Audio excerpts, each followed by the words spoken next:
મુંબઈમાં ભારે વરસાદને કારણે રેલવે વ્યવહાર ખોરવાયો હતો. મુંબઈના સફાલે, કેલવે રોડ, વસઈ રોડ અને નાલાસોપારા વિસ્તારમાં રેલવે ટ્રેક પર પાણી ભરાઈ જતા ટ્રેનોની અવરજવર પર અસર પડી, જેના પગલે વડોદરા મારફતે પસાર થતી 20 ટ્રેનો રદ કરાઈ છે. તો ગુજરાત, રાજસ્થાન, મધ્યપ્રદેશથી મુંબઈ જતી કેટલીક ટ્રેનોને વાપી, બીલીમોરા, વલસાડ અને સુરત સુધી જ ચલાવવામાં આવી રહી છે, જ્યારે કે મુંબઈ તરફ જતી કેટલીક ટ્રેનોને સુરત ખાતે રોકવામાં આવી. Vande Bharat, Tejas express, Karnavati, double decker, Dadar Saurashtra express સહિતની અનેક ટ્રેનોના રૂટો પ્રભાવિત થયા છે.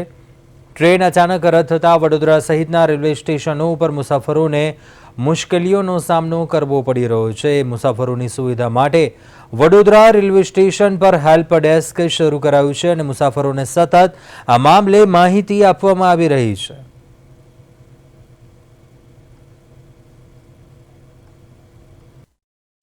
रखते हुए कुछ ट्रेनों को नियंत्रित किया गया है, कुछ ट्रेनों को विलंब से चला रहे हैं हम, और कुछ ट्रेनों को शॉर्ट टर्मिनेट करना पड़ा है और कुछ ट्रेनों को हमें कैंसिल भी करना पड़ा है.